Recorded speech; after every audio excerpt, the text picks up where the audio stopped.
बहुत ही प्यारे बच्चों, मैं सुखविंदर कौर। बच्चों, ਆਪਾਂ 10ਵੀਂ ਸ਼੍ਰੇਣੀ ਦੀ ਬੰਬ ਬਹਾਦਰ ਕਹਾਣੀ ਜੋ ਕਿ ਤੁਹਾਡੇ ਵੰਨਗੀ ਪਾਠ ਪੁਸਤਕ ਦੇ ਵਿੱਚ ਹੈ, ਉਹ ਤੁਹਾਡੇ ਨਾਲ ਆਪਾਂ ਪਹਿਲਾਂ ਹੀ ਸਾਂਝੀ ਕਰ ਚੁੱਕੇ ਹਾਂ। ਇਹ ਪੂਰੀ ਦੀ ਪੂਰੀ ਕਹਾਣੀ ਤੁਹਾਡੇ ਲਈ YouTube ਤੇ ਪਹਿਲਾਂ ਹੀ ਅਪਲੋਡ ਕਰ ਦਿੱਤੀ ਗਈ ਹੈ। ਤੇ ਚਲੋ ਅੱਜ ਆਪਾਂ ਇਸ ਦੇ ਪ੍ਰਸ਼ਨ ਉੱਤਰ ਤੇ ਸਾਰ ਕਰਦੇ ਹਾਂ। ਸਭ ਤੋਂ ਪਹਿਲਾਂ ਜਦੋਂ ਆਪਾਂ ਸਾਰ ਲਿਖਣਾ ਹੁੰਦਾ ਹੈ ਬੱਚਿਓ, ਤਾਂ ਆਪਾਂ ਸਿੱਧਾ ਕਹਾਣੀ ਤੋਂ ਨਹੀਂ ਸ਼ੁਰੂ ਕਰਨਾ ਹੁੰਦਾ। ਬੱਚੇ ਅਕਸਰ ਇਹ ਗਲਤੀ ਕਰ ਲੈਂਦੇ ਨੇ ਕਿ ਸਾਰ ਨੂੰ ਇੱਕ ਕਹਾਣੀ ਹੀ ਸਮਝ ਬੈਠਦੇ ਨੇ। ਸਾਰ ਹੁੰਦਾ ਹੈ ਬੱਚਿਓ ਨਿਚੋੜ। ਇਹ ਕਹਾਣੀ ਆਪਾਂ ਨੂੰ ਕੀ ਕਹਿਣਾ ਚਾਹੁੰਦੀ ਹੈ। ਬੰਬ ਬਹਾਦਰ ਆਪਾਂ ਲੱਗਦਾ ਵੀ ਕਿਸੇ ਇਨਸਾਨ ਦਾ ਨਾਂ ਹੋਏਗਾ। ਇਹ ਕਿਸੇ ਇਨਸਾਨ ਦਾ ਨਾਂ ਨਹੀਂ ਬੱਚਿਓ, ਇੱਕ ਹਾਥੀ ਦਾ ਨਾਂ ਹੈ। ਬੰਬ ਇੱਕ ਹਾਥੀ ਦਾ ਨਾਂ ਹੈ, ਜੋ ਇੱਕ ਰਾਜੇ ਦਾ ਹਾਥੀ ਹੈ ਤੇ ਉਹ ਬਹੁਤ ਬਹਾਦਰ ਹੁੰਦਾ, ਸਮਝਦਾਰ ਹੁੰਦਾ ਹੈ। ਪਰ ਉਹਦੇ ਨਾਲ ਮਤਲਬ ਜਿਹੜਾ ਉਹਦਾ ਰਖਵਾਲਾ ਹੁੰਦਾ ਹੈ ਉਹ ਧੱਕਾ ਕਰਨ ਲੱਗ ਜਾਂਦਾ ਹੈ, ਨਾ ਇਨਸਾਫੀ ਕਰਨ ਲੱਗ ਜਾਂਦਾ, ਜਿਹੜੀ ਕਿ ਉਹਨੂੰ ਬਿਲਕੁਲ ਵੀ ਪਸੰਦ ਨਹੀਂ ਹੁੰਦੀ, ਜਿਹਦੇ ਕਰਕੇ ਉਹ ਪੂਰਾ ਖਰੂਦੀ ਬਣ ਜਾਂਦਾ ਹੈ। ਸੋ ਇਸ ਕਰਕੇ ਇੱਥੋਂ ਆਪਾਂ ਨੂੰ ਇਹੀ ਕਹਾਣੀ ਤੋਂ ਸੇਧ ਮਿਲਦੀ ਹੈ ਵੀ ਜਿਹੜੇ ਜਾਨਵਰ ਹੁੰਦੇ ਨੇ ਉਹ ਬੱਚਿਓ ਇਨਸਾਨਾਂ ਵਾਂਗੂ ਨਹੀਂ ਹੈ ਵੀ ਦਿਲਾਂ ਦੇ ਵਿੱਚ ਫਰਕ ਰੱਖਦੇ ਨੇ। ਜਾਨਵਰ ਇੱਕ ਬੰਬ ਬਹਾਦਰ ਦੇ ਜ਼ਰੀਏ ਆਪਾਂ ਨੂੰ ਕਹਾਣੀਕਾਰ ਨੇ ਇਹ ਦੱਸਿਆ ਵੀ ਇੱਕ ਜਾਨਵਰ, ਇੱਕ ਹਾਥੀ ਜਾਂ ਕੋਈ ਵੀ ਜਾਨਵਰ ਜਿਸ ਨੂੰ ਪਿਆਰ ਕੀਤਾ ਜਾਂਦਾ ਹੈ ਤਾਂ ਹਮੇਸ਼ਾ ਉਹ ਵੀ ਇਨਸਾਨ ਨੂੰ ਪਿਆਰ ਕਰਦਾ ਹੈ। ਸੋ ਬੱਚੇ ਆਪਾਂ ਦੇਖਦੇ ਹਾਂ ਕਿ ਜਾਨਵਰ ਅਗਰ ਹਮਲਾ ਵੀ ਕਰਦੇ ਨੇ ਨਾ, ਉਹ ਇਸ ਡਰ ਤੋਂ ਹੀ ਹਮਲਾ ਕਰਦੇ ਨੇ ਵੀ ਇਹ ਸਾਨੂੰ ਮਾਰਨ ਲੱਗਿਆ ਹੈ। ਸੋ ਆਪਾਂ ਕਦੇ ਵੀ ਜਾਨਵਰਾਂ ਤੇ ਆਪਾਂ ਨੂੰ ਜ਼ੁਲਮ ਨਹੀਂ ਕਰਨੇ ਚਾਹੀਦੇ। ਕੁਦਰਤ ਦੇ ਵਿਰੋਧ ਵਿੱਚ ਜਾਵਾਂਗੇ ਤੇ ਜੇ ਆਪਾਂ ਕੁਦਰਤ ਦੇ ਵਿਰੋਧ ਵਿੱਚ ਜਾਵਾਂਗੇ ਤਾਂ ਉਹਦਾ ਜੋ ਖਾਮਿਆਜ਼ਾ ਹੈ ਉਹ ਆਪਾਂ ਨੂੰ ਬੱਚਿਓ ਭੁਗਤਣਾ ਪੈਂਦਾ ਹੈ। ਸੋ ਇਹ ਕਹਾਣੀ ਹੈ ਬੰਬ ਬਹਾਦਰ, ਗੁਰਬਖਸ਼ ਸਿੰਘ ਪ੍ਰੀਤਲੜੀ ਜੀ ਦੁਆਰਾ ਲਿਖੀ ਹੋਈ ਹੈ। ਤੇ ਆਪਾਂ ਦੇਖਦੇ ਹਾਂ ਇਸ ਕਹਾਣੀ ਦੇ ਵਿੱਚ ਕੀ ਹੈ। ਸਾਰ ਮਤਲਬ ਨਿਚੋੜ ਇਹੀ ਹੈ ਕਿ ਆਪਾਂ ਨੂੰ ਜਾਨਵਰਾਂ ਦੇ ਪ੍ਰਤੀ ਕੀ ਰਹਿਣਾ ਚਾਹੀਦਾ ਹੈ, ਸੰਵੇਦਨਸ਼ੀਲ ਰਹਿਣਾ ਚਾਹੀਦਾ, ਉਹਨਾਂ ਤੇ ਜ਼ੁਲਮ ਨਹੀਂ ਕਰਨੇ ਚਾਹੀਦੇ। ਬੰਬ ਬਹਾਦਰ ਕਹਾਣੀ ਪੰਜਾਬੀ ਦੇ ਪ੍ਰਸਿੱਧ ਵਾਰਤਾਕਾਰ ਸਰਦਾਰ ਗੁਰਬਖਸ਼ ਸਿੰਘ ਪ੍ਰੀਤਲੜੀ ਜੀ ਦੀ ਰਚਨਾ ਹੈ ਅਤੇ ਵੰਨਗੀ ਵਿੱਚ ਦਰਜ ਹੈ। ਇਸ ਕਹਾਣੀ ਵਿੱਚ ਲੇਖਕ ਨੇ ਦੱਸਿਆ ਹੈ ਕਿ ਜਾਨਵਰਾਂ ਵਿੱਚ ਵੀ ਪਿਆਰ ਕਰਨ ਅਤੇ ਬੇਇਨਸਾਫੀ ਨੂੰ ਬਰਦਾਸ਼ਤ ਨਾ ਕਰਨ ਦਾ ਮਾਦਾ ਹੁੰਦਾ ਹੈ। ਬੰਬ ਬਹਾਦਰ ਮਹਾਰਾਜੇ ਦਾ ਹਾਥੀ ਸੀ। ਉਹ ਸੁਭਾਅ ਦਾ ਮਾੜਾ ਨਹੀਂ ਸੀ, ਪਰ ਬੇਇਨਸਾਫੀ ਨੂੰ ਨਹੀਂ ਸੀ ਸਹਾਰ ਸਕਦਾ। ਮਹਾਰਾਜਾ ਸਾਹਿਬ ਉਦੈਪੁਰ ਤੋਂ ਵਿਆਹ ਕਰਵਾ ਕੇ ਜਦੋਂ ਆ ਰਹੇ ਸਨ ਤਾਂ ਸਜੇ ਹੋਏ ਬੰਬ ਬਹਾਦਰ ਤੇ ਬੈਠ ਕੇ ਮਹਿਲਾਂ ਵਿੱਚ ਪੁੱਜੇ। ਨਵੀਂ ਆਈ ਰਾਣੀ ਅੱਗੇ ਮਹਾਰਾਜੇ ਨੇ ਬੰਬ ਬਹਾਦਰ ਦੀ ਬੜੀ ਤਾਰੀਫ ਕੀਤੀ ਤੇ ਬੰਬ ਬਹਾਦਰ ਨੇ ਆਦਰ ਵਜੋਂ ਸੁੰਡ ਚੁੱਕ ਕੇ ਮਹਾਰਾਣੀ ਨੂੰ ਸਲਾਮੀ ਦਿੱਤੀ। ਵਿਆਹ ਪਿੱਛੋਂ ਮਹਾਰਾਜਾ ਸਾਹਿਬ ਦਾਵਤਾਂ ਵਿੱਚ ਰੁੱਝੇ ਹੋਏ ਸਨ ਤੇ ਹਾਥੀਖਾਨੇ ਜਾ ਕੇ ਹਾਥੀ ਨੂੰ ਨਾ ਮਿਲ ਸਕੇ। ਤੇ ਆਪਾਂ ਇਹ ਵੀ ਕਹਿ ਸਕਦੇ ਕਿ ਰਾਜ ਭਾਗ ਦੇ ਜਿੰਨੇ ਵੀ ਕੰਮ ਸਨ ਉਹ ਰਾਜਾ ਸਾਹਿਬ ਕਰਦੇ ਸਨ, ਇਸ ਕਰਕੇ ਉਹ ਉਹਨਾਂ ਕੋਲ ਨਹੀਂ ਜਾ ਸਕੇ। ਪਰ ਮਾਤਾ ਦੀਨ ਸਨ ਜੋ ਮਤਲਬ ਰਖਵਾਲੀ ਕਰਦੇ ਸਨ, ਉਸਦੇ ਰਾਤਵ ਵਿੱਚੋਂ ਮਤਲਬ ਖਾਣੇ ਦੇ ਵਿੱਚੋਂ ਚੋਰੀ ਕਰਨ ਲੱਗ ਪਿਆ।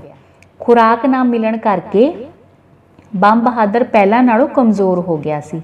ਉਸਦੇ ਮਨ ਵਿੱਚ ਸ਼ਾਂਤੀ ਦੀ ਥਾਂ ਕ੍ਰੋਧ ਆ ਗਿਆ। ਜਦੋਂ ਮਾਤਾ ਦੀਨ ਨੇ ਹਾਥੀ ਦੇ ਵਿਗੜ ਜਾਣ ਦੀ ਸ਼ਿਕਾਇਤ ਕੀਤੀ ਤਾਂ ਮਹਾਰਾਜਾ ਸਾਹਿਬ ਇਸ ਗੱਲ ਨੂੰ ਨਾ ਮੰਨੇ। ਮਹਾਰਾਜੇ ਦੀ ਸਲਾਹ ਨਾਲ ਮਹਾਰਾਣੀ ਲੱਡੂ ਲੈ ਕੇ ਹਾਥੀਖਾਨੇ ਗਈ ਤੇ ਉਸਨੇ ਲੱਡੂ ਖਵਾਏ। ਹਾਥੀ ਬਹੁਤ ਖੁਸ਼ ਹੋਇਆ। ਉਸਨੇ ਮਹਾਰਾਣੀ ਦੇ ਆਲੇ ਦੁਆਲੇ ਚੱਕਰ ਲਾ ਕੇ ਉਸਦਾ ਸਤਿਕਾਰ ਪ੍ਰਗਟ ਕੀਤਾ। ਮਾਤਾ ਦੀਨ ਨੂੰ ਬੰਬ ਬਹਾਦਰ ਵੱਲੋਂ ਮਹਾਰਾਣੀ ਨਾਲ ਪਿਆਰ ਪ੍ਰਗਟ ਕਰਨ ਦੀ ਹਰਕਤ ਪਸੰਦ ਨਾ ਆਈ ਤੇ ਉਹ ਚਿੜ ਗਿਆ ਅਤੇ ਉਸਨੇ ਰਾਤਬ ਹੋਰ ਘਟਾ ਦਿੱਤਾ ਤੇ ਹਾਥੀ ਮਾਤਾ ਦੀਨ ਨਾਲ ਗੁੱਸੇ ਹੋ ਗਿਆ। ਮਹਾਰਾਜੇ ਦਾ ਹਾਥੀਖਾਨੇ ਜਾਣਾ ਬਹੁਤ ਘਟ ਗਿਆ, ਪਰ ਇਸ ਘਾਟ ਨੂੰ ਮਹਾਰਾਣੀ ਨੇ ਪੂਰਾ ਕੀਤਾ। ਇੱਕ ਦਿਨ ਜਦੋਂ ਮਹਾਰਾਜਾ ਸਾਹਿਬ ਸ਼ਿਕਾਰ ਨੂੰ ਜਾਣ ਲੱਗੇ ਤਾਂ ਮਾਤਾ ਦੀਨ ਨੇ ਉਹਨਾਂ ਨੂੰ ਕਿਹਾ ਕਿ ਉਹ ਬੰਬ ਬਹਾਦਰ ਦੀ ਥਾਂ ਤੇ ਕਿਸੇ ਹੋਰ ਨੂੰ ਲੈ ਕੇ ਜਾਣ, ਕਿਉਂਕਿ ਅਕਸਰ ਮਹਾਰਾਜਾ ਬੰਬ ਬਹਾਦਰ ਨੂੰ ਹੀ ਆਪਣੇ ਨਾਲ ਲੈ ਕੇ ਜਾਂਦੇ ਸਨ। ਪਰ ਮਾਤਾ ਦੀਨ ਨੇ ਝੂਠ ਬੋਲਤਾ ਕਿ ਬੰਬ ਬਹਾਦਰ ਦੀ ਤਬੀਅਤ ਠੀਕ ਨਹੀਂ। ਪਰ ਜਦੋਂ ਬੰਬ ਬਹਾਦਰ ਨੇ ਵੇਖਿਆ ਕਿ ਮਹਾਰਾਜਾ ਕਿਸੇ ਹੋਰ ਨੂੰ ਲੈ ਕੇ ਜਾ ਰਹੇ ਹਨ ਤਾਂ ਉਹ ਬਹੁਤ ਗੁੱਸੇ ਹੋਇਆ। ਉਸ ਨੇ ਮਾਤਾ ਦੀਨ ਨੂੰ ਮਾਰ ਦਿੱਤਾ ਅਤੇ ਉਸਦਾ ਘਰ ਵੀ ਉਜਾੜ ਦਿੱਤਾ, ਸਾਰਾ ਬਾਗ ਉਜਾੜ ਦਿੱਤਾ। ਫਿਰ ਉਹ ਉਸਦੇ ਭਰਾ ਵੱਲ ਜਾਣ ਲੱਗਾ ਅਤੇ ਉਸ ਨੂੰ ਵੀ ਤਬਾਹ ਕਰਨਾ ਚਾਹੁੰਦਾ ਸੀ ਅਤੇ ਪੁਲਿਸ ਕਪਤਾਨ ਨੇ ਹੁਕਮ ਦੇ ਦਿੱਤਾ ਕਿ ਉਸ ਨੂੰ ਮਾਰ ਦਿੱਤਾ ਜਾਏਗਾ। ਪਰ ਮਹਾਰਾਣੀ ਨੇ ਬੰਬ ਬਹਾਦਰ ਨੂੰ ਮਾਰ ਦੇਣ ਤੋਂ ਸਾਫ਼ ਰੋਕ ਲਾਈ। ਉਸਨੇ ਕਿਹਾ ਕਿ ਉਸ ਨੂੰ ਮਾਰਨਾ ਨਹੀਂ, ਸਗੋਂ ਆਪ ਉਹ ਹਾਥੀ ਕੋਲ ਜਾਏਗੀ। ਉਹ ਦੇਖਣਗੇ ਅਤੇ ਉਸਦੇ ਇਸ਼ਾਰੇ ਨਾਲ ਹੀ ਉਸ ਨੂੰ ਮਾਰਨਗੇ। ਪਰ ਹਾਥੀ ਨੇ ਉਸ ਨੂੰ ਪਹਿਚਾਣ ਲਿਆ ਅਤੇ ਉਸਦੇ ਦੁਆਲੇ ਸੁੰਡ ਘੁਮਾਈ ਅਤੇ ਉਸ ਨੂੰ ਸਲਾਮੀ ਵੀ ਦਿੱਤੀ। ਮਹਾਰਾਣੀ ਨੇ ਹਾਥੀ ਦੇ ਦੁੱਖ ਨੂੰ ਅਨੁਭਵ ਕੀਤਾ ਅਤੇ ਕਿਹਾ ਕਿ ਨਫ਼ਰਤ ਨੇ ਤੇਰੀ ਸੋਹਣੀ ਆਤਮਾ ਨੂੰ ਕ੍ਰੋਧਿਤ ਕਰ ਦਿੱਤਾ ਹੈ। ਉਸਨੇ ਬੰਬ ਨੂੰ ਯਕੀਨ ਦਿਵਾਇਆ ਕਿ ਹੁਣ ਉਸ ਨੂੰ ਕੋਈ ਦੁੱਖ ਨਹੀਂ ਦੇਵੇਗਾ। ਉਹ ਉਸਦੀ ਸੱਚੀ ਹੈਵਾਨੀਅਤ ਨੂੰ ਚੋਰ ਇਨਸਾਨੀਅਤ ਦੀਆਂ ਸਾਜ਼ਿਸ਼ਾਂ ਤੋਂ ਬਚਾ ਕੇ ਰੱਖੇਗੀ। ਉਸ ਨੂੰ ਮਾਤਾ ਦੀਨ ਦਾ ਘਰ ਨਹੀਂ ਸੀ ਢਾਉਣਾ ਚਾਹੀਦਾ, ਹੁਣ ਉਸ ਨੂੰ ਘਰ ਬਣਾ ਕੇ ਦੇਣਾ ਪਵੇਗਾ। ਮਹਾਰਾਣੀ ਨੇ ਇਹ ਵੀ ਕਿਹਾ ਕਿ ਜਦ ਤੱਕ ਉਸ ਦੀ ਕੋਠੜੀ ਨਹੀਂ ਬਣ ਜਾਂਦੀ, ਉਸ ਨੂੰ ਅੱਧੇ ਰਾਬਤ ਤੇ ਹੀ ਗੁਜ਼ਾਰਾ ਕਰਨਾ ਪਵੇਗਾ। ਹਾਥੀ ਨੇ ਮਹਾਰਾਣੀ ਦੇ ਆਲੇ ਦੁਆਲੇ ਚੱਕਰ ਲਾ ਕੇ ਪ੍ਰਵਾਨਗੀ ਦਿੱਤੀ। ਮਹਾਰਾਣੀ ਹਾਥੀ ਤੇ ਚੜ੍ਹ ਕੇ ਗਈ ਤੇ ਉਸਨੇ ਉਸ ਨੂੰ ਸਲਤਨਤ ਦਾ ਚੱਕਰ ਲਵਾਇਆ ਅਤੇ ਹਾਥੀ ਬੰਬ ਬਹਾਦਰ ਹੁਣ ਬਹੁਤ ਖੁਸ਼ ਸੀ ਤੇ ਮਹਾਰਾਣੀ ਨੇ ਚੰਗੇ ਇਨਸਾਨਾਂ ਨੂੰ ਉਸ ਕੋਲ ਭਰਤੀ ਕੀਤਾ। ਸੋ ਇਹ ਸੀ ਬੱਚੋ ਇਸ ਦਾ ਸਾਰ, ਤੇ ਹੁਣ ਆਪਾਂ ਇਸ ਦੇ ਪ੍ਰਸ਼ਨ ਉੱਤਰ ਕਰਾਂਗੇ। ਪਹਿਲਾ ਪ੍ਰਸ਼ਨ ਇਸ ਦਾ ਸਾਰ ਹੀ ਹੁੰਦਾ ਹੈ ਤੇ ਦੂਜਾ ਪ੍ਰਸ਼ਨ ਹੈ ਬੰਬ ਨੂੰ ਮਾਤਾ ਦੀਨ ਨਾਲ ਕਿਸ ਗੱਲੋਂ ਈਰਖਾ ਸੀ। ਉੱਤਰ, ਬੰਬ ਬਹਾਦਰ ਮਾਤਾ ਦੀਨ ਨਾਲ ਇਸ ਗੱਲੋਂ ਈਰਖਾ ਕਰਦਾ ਸੀ ਕਿਉਂਕਿ ਉਹ ਉਸ ਨੂੰ ਮਹਾਰਾਜੇ ਵੱਲੋਂ ਮਿਲੀ ਖੁਰਾਕ ਪੂਰੀ ਨਹੀਂ ਸੀ ਦਿੰਦਾ। ਉਹ ਅੱਧਾ ਰਾਤਵ ਭੋਜਨ ਦਿੰਦਾ ਸੀ ਤੇ ਅੱਧਾ ਆਪ ਰੱਖ ਲੈਂਦਾ ਸੀ। ਹਾਥੀ ਇਸ ਬੇਇਨਸਾਫੀ ਨੂੰ ਸਹਾਰ ਨਹੀਂ ਸੀ ਸਕਦਾ, ਇਸ ਕਾਰਨ ਉਹ ਮਾਤਾ ਦੀਨ ਨਾਲ ਈਰਖਾ ਰੱਖਦਾ ਸੀ। ਅੱਗੇ, ਮਹਾਰਾਣੀ ਨੂੰ ਮਹਿਲਾਂ ਦੇ ਦਰਾਂ ਤੇ ਲਿਆਉਣ ਸਮੇਂ ਬੰਬ ਬਹਾਦਰ ਨੇ ਕਿਹੋ ਜਿਹਾ ਵਿਹਾਰ ਪ੍ਰਗਟਾਇਆ। ਮਹਾਰਾਣੀ ਧਰੀਆਂ ਹੋਈਆਂ ਪੌੜੀਆਂ ਥਾਣੀ ਚੜ੍ਹ ਕੇ ਹਾਥੀ ਤੇ ਧਰੇ ਅਹੁਦੇ ਵਿੱਚ ਬੈਠ ਗਈ। ਹਾਥੀ ਝੂਮਦਾ ਲਟਕਦਾ ਮਟਕਦਾ ਹੋਇਆ ਮਹਾਰਾਣੀ ਨੂੰ ਮਹਿਲਾਂ ਦੇ ਦਰਾਂ ਤੇ ਲੈ ਆਇਆ। ਮਹਾਰਾਜ ਵੀ ਨਾਲ ਸਨ। ਉਸਨੇ ਬੰਬ ਬਹਾਦਰ ਦੀ ਮੁਲਾਕਾਤ ਕਰਾਉਣ ਤੋਂ ਪਹਿਲਾਂ ਬੜੀ ਤਾਰੀਫ ਕੀਤੀ। ਹਾਥੀ ਨੇ ਸ਼ੁਕਰਾਨੇ ਵਜੋਂ ਸੁੰਡ ਚੁੱਕ ਕੇ ਸਲਾਮੀ ਦਿੱਤੀ ਅਤੇ ਰਾਣੀ ਦਾ ਸਤਿਕਾਰ ਕੀਤਾ। ਅਗਲਾ ਪ੍ਰਸ਼ਨ, ਮਹਾਰਾਜੇ ਅਤੇ ਮਹਾਰਾਣੀ ਦਾ ਬੰਬ ਬਹਾਦਰ ਪ੍ਰਤੀ ਕਿਹੋ ਜਿਹਾ ਵਰਤਾਓ ਸੀ। ਮਹਾਰਾਜਾ ਬੰਬ ਬਹਾਦਰ ਨੂੰ ਆਪਣਾ ਦੋਸਤ ਸਮਝਦਾ ਸੀ, ਉਸ ਨਾਲ ਪਿਆਰ ਕਰਦਾ ਸੀ। ਮਹਾਰਾਣੀ ਵੀ ਉਸ ਨਾਲ ਪਿਆਰ ਅਤੇ ਸਤਿਕਾਰ ਭਰੀ ਭਾਵਨਾ ਰੱਖਦੀ ਸੀ। ਬੰਬ ਬਹਾਦਰ ਇਸ ਕੀਤੇ ਸਤਿਕਾਰ ਦਾ ਜਵਾਬ ਸੁੰਡ ਚੁੱਕ ਕੇ ਆਲੇ ਦੁਆਲੇ ਚੱਕਰ ਲਾ ਕੇ ਪ੍ਰਗਟ ਕਰਦਾ ਸੀ। ਨਾਰਾਜ਼ ਹੋਏ ਬੰਬ ਨੂੰ ਮਹਾਰਾਣੀ ਨੇ ਪਿਆਰ ਨਾਲ ਹੀ ਵਸ ਵਿੱਚ ਕੀਤਾ। ਦੋਵੇਂ ਹਾਥੀ ਨਾਲ ਸਲੀਕੇ ਨਾਲ ਪੇਸ਼ ਆਉਂਦੇ ਸਨ। ਅਗਲਾ ਪ੍ਰਸ਼ਨ, ਬੰਬ ਬਹਾਦਰ ਨੇ ਪੈਰਾਂ ਦੇ ਸੰਗਲ ਤੋੜ ਕੇ ਕੀ ਤਬਾਹੀ ਕੀਤੀ। ਉੱਤਰ, ਮਾਤਾ ਦੀਨ ਹਾਥੀ ਦੇ ਭੋਜਨ ਵਿੱਚੋਂ ਚੋਰੀ ਕਰ ਲੈਂਦਾ ਸੀ। ਉਹ ਪੂਰੇ ਭੋਜਨ ਦਾ ਅੱਧਾ ਭੋਜਨ ਦਿੰਦਾ ਸੀ। ਪੂਰਾ ਭੋਜਨ ਨਾ ਮਿਲਣ ਕਾਰਨ ਹਾਥੀ ਨਾਰਾਜ਼ ਹੋ ਗਿਆ। ਉਸਨੇ ਸੰਗਲ ਤੋੜ ਕੇ ਮਾਤਾ ਦੀਨ ਦਾ ਘਰ ਢਾਹ ਦਿੱਤਾ। ਉਸ ਦੇ ਬਾਗ ਵਿੱਚ ਬਣੀ ਕੋਠੜੀ ਉਜਾੜ ਦਿੱਤੀ ਤੇ ਸਾਰਾ ਬਾਗ ਵੀ ਉਜੜ ਗਿਆ। ਇਸ ਘਟਨਾ ਨਾਲ ਸਾਰੇ ਘਬਰਾ ਗਏ, ਪਰੰਤੂ ਮਹਾਰਾਣੀ ਨੇ ਬੰਬ ਨੂੰ ਬੜੇ ਹੀ ਪਿਆਰ ਨਾਲ ਸ਼ਾਂਤ ਕੀਤਾ। ਅਗਲਾ ਪ੍ਰਸ਼ਨ, ਨਾਰਾਜ਼ ਹੋਏ ਬੰਬ ਬਹਾਦਰ ਨੂੰ ਮਹਾਰਾਣੀ ਨੇ ਆਪਣੇ ਵਸ ਵਿੱਚ ਕਿਵੇਂ ਕੀਤਾ। ਜਦੋਂ ਕਪਤਾਨ ਨੇ ਇਹ ਹੁਕਮ ਦੇ ਦਿੱਤਾ ਸੀ ਕਿ ਉਹ ਹਾਥੀ ਨੂੰ ਮਾਰ ਦਿੱਤਾ ਜਾਵੇਗਾ, ਤਾਂ ਮਹਾਰਾਣੀ ਨੇ ਕਿਹਾ ਕਿ ਬੰਬ ਬਹਾਦਰ ਨੂੰ ਮਾਰਿਆ ਨਹੀਂ ਜਾਵੇਗਾ। ਉਸਨੇ ਕਿਹਾ ਉਹ ਖੁਦ ਬੰਬ ਬਹਾਦਰ ਕੋਲ ਜਾਵੇਗੀ। ਤਾਂ ਮਹਾਰਾਣੀ ਉਹੀ ਸਾੜੀ ਪਾ ਕੇ ਗਈ ਸੀ ਜੋ ਸਾੜੀ ਉਸਨੇ ਪਿਛਲੀ ਵਾਰ ਬੰਬ ਬਹਾਦਰ ਨੂੰ ਮਿਲਣ ਵੇਲੇ ਪਾਈ ਸੀ। ਤਾਂ ਉਹ ਬੰਬ ਬਹਾਦਰ ਜਦੋਂ ਉੱਧਰੋਂ ਆ ਰਿਹਾ ਸੀ ਤਾਂ ਰਾਣੀ ਉਹਦੇ ਸਾਹਮਣੇ ਗਈ ਤਾਂ ਬੰਬ ਬਹਾਦਰ ਉਹਨੂੰ ਦੇਖ ਕੇ ਰੁਕ ਗਿਆ। ਉਹ ਰਾਣੀ ਉਸ ਨਾਲ ਗੱਲਾਂ ਕਰਦੀ ਰਹੀ ਤੇ ਬੰਬ ਬਹਾਦਰ ਆਪਣੀ ਸੁੰਡ ਨਾਲ ਉਸਦੇ ਦੁਆਲੇ ਚੱਕਰ ਲਾਉਂਦਾ ਰਿਹਾ। ਉਸ ਦੀ ਸੁੰਡ ਚਿੱਕੜ ਨਾਲ ਭਰੀ ਹੋਈ ਸੀ ਕਿਉਂਕਿ ਉਹ ਮਾਤਾ ਦੀਨ ਦੇ ਭਰਾ ਨੂੰ ਮਾਰਨ ਜਾ ਰਿਹਾ ਸੀ। ਤਾਂ ਉਸਨੇ ਰਾਣੀ ਤੇ ਸੁੰਡ ਨਾ ਲਗਾਈ, पर वो समझ रहा सी, राणी कह रही सी भी तू दुखी है, तू पागल नहीं है। इस तरह राणी ने उसनू वास किया। अगला प्रश्न, महाराणी के संपर्क विच आउण नाल बंब के वतीरे विच की तब्दीली आई? महाराणी के संपर्क विच आउण नाल बंब के वतीरे विच बहुत फर्क पै गया। जिहड़ा बंब गुस्से ते ईरखा नाल भरिया रहिंदा सी वो शांत हो गया।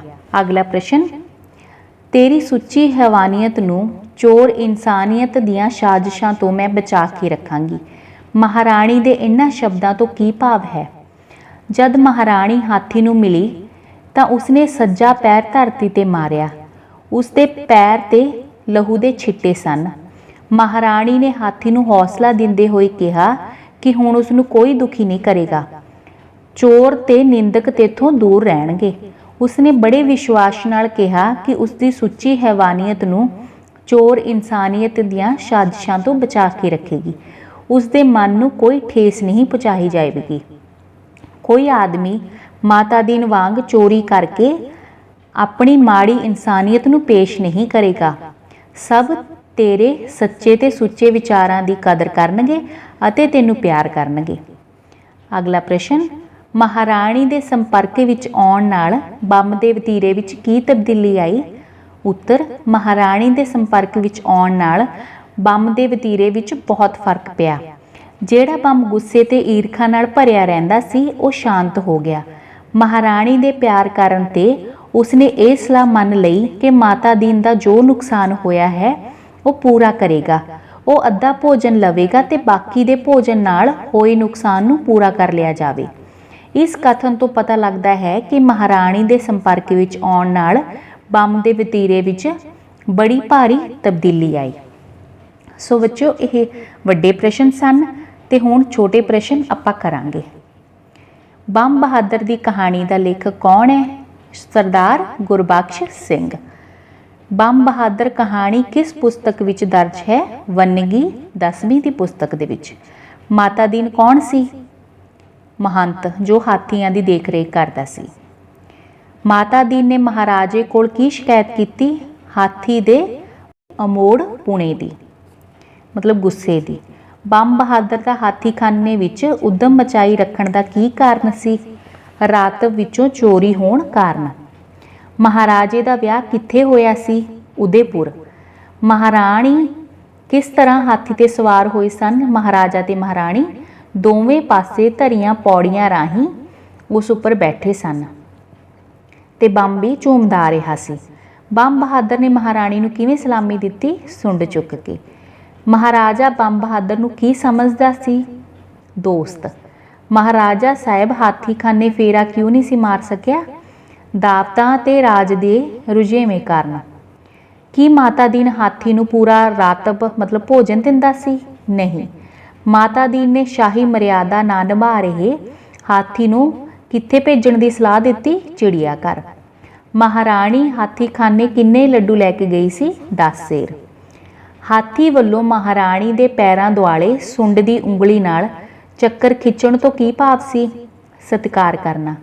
बंब बहादुर नूं झिझकण तो मतलब झिड़कण तो बंब बहादुर नूं झिड़कण तो रोकण ते माता दीन ते की असर होया? उसदा रौं विगड़िया रहा। माता दीन ने कोठड़ी किस जमीन उपर पाई सी? बाग विच महाराजे तो जमीन लैके। जदों महाराजा साहब होर हाथी ते सवार होके बाहर गए तो बंब ने की किया? वो खामोश हो गया। हाथी ने रातब की चोरी का गुस्सा माता दीन ते किवें कढ़िया? उसनूं पैरां थल्ले मसल के। हाथी ने माता दीन दे घर का की हाल किया? बाग पुट दिता, कोठड़ी ढा दिती। हाथी ने सुंड विच की भरिया होया सी? चिक्कड़।